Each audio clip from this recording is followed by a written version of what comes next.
कह रही हूँ आप ज्यादातर तो मैं भी खेतों में पाए जाते हैं। मैं तो कह रही हूँ कि आप फसलें उगाते हैं। आप क्यों इतना चिंतित हो रहे हैं? कहाँ किसान? मैं तो कह रही हूँ कि आप किसान भाई हैं योगेंद्र यादव जी। परेशान हूँ मैं तो रुको जरा, सब्र करो, बोला धक्का मुक्की नहीं कर। मैं जितना मैं खेतों में पाया जाता हूं, जितनी आप लाइब्रेरी में पाई जाती हैं, जितना आप पढ़ाई करती हैं, उतना ही मैं खेतों में रहता हूं। और अगर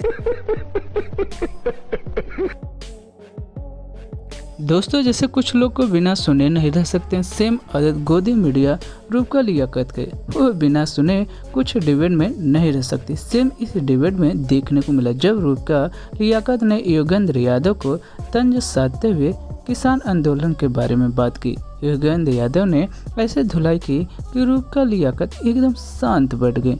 इस डिबेट को पूरा देखना बहुत मज़ा आने वाला है। नमस्कार, मैं आपका दोस्त रोहित कुमार और आप देख रहे हैं रोहित प्रिया न्यूज। अगर आप नए चैनल पर तो चैनल को सब्सक्राइब करके बेल आइकन दबाना ना भूलें। चलिए डिबेट देखिए।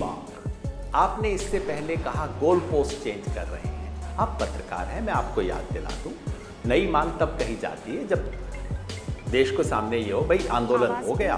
जब सरकार ने मान लिया तो मैंने अचानक जेब से कोई नई चीज निकाल दी। जी, आप सुन पा रही हैं? हाँ, दोबारा कहिए योगेंद्र जी, क्या कह रहे थे? गोल पोस्ट चेंज करना, गोल पोस्ट चेंज करना जब मैंने कोई मांग की, आपने मान ली और फिर मैंने अचानक जेब से कोई नई चीज निकाल दी। क्या ऐसा समझ रहे हो? इस पे विश्वास क्यों नहीं कर रहे? मैं रूबिका जी आपको याद दिलाना चाहूंगा, 2011 में एक कमेटी बनी थी, चीफ मिनिस्टर्स की कमेटी थी, और उसके पता है अध्यक्ष कौन थे? माननीय नरेंद्र मोदी जी। उस जमाने में वो गुजरात के मुख्यमंत्री हुआ करते थे। नहीं, मुझे मजाक नहीं उड़वाना अपनी चीज का। उस कमेटी मैं नहीं बताऊंगा था कि एमएसपी को कानूनी गारंटी बनाना चाहिए। आप चेक करेंगी उस रिपोर्ट को? क्या सीन है। योगेंद्र जी, आप बहुत बड़े किसान हैं। आप दिन भर जो है हल जोतते हैं, आप गेहूं उगाते हैं, चावल उगाते हैं, दाल उगाते हैं। आप बहुत बड़े किसान हैं और इसीलिए आपको किसानों की परेशानियों के बारे में बहुत जानकारी होगी।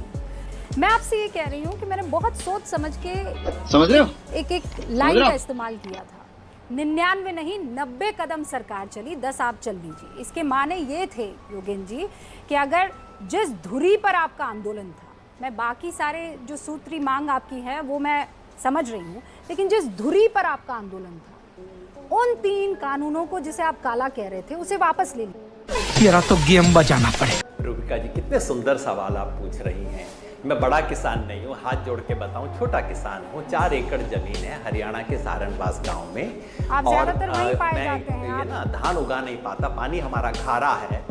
नहीं, आप ज्यादातर उन्हीं खेतों में पाए जाते हैं। सुन लीजिए, तंज करना आपको आता है तो जरा सुनना भी। तू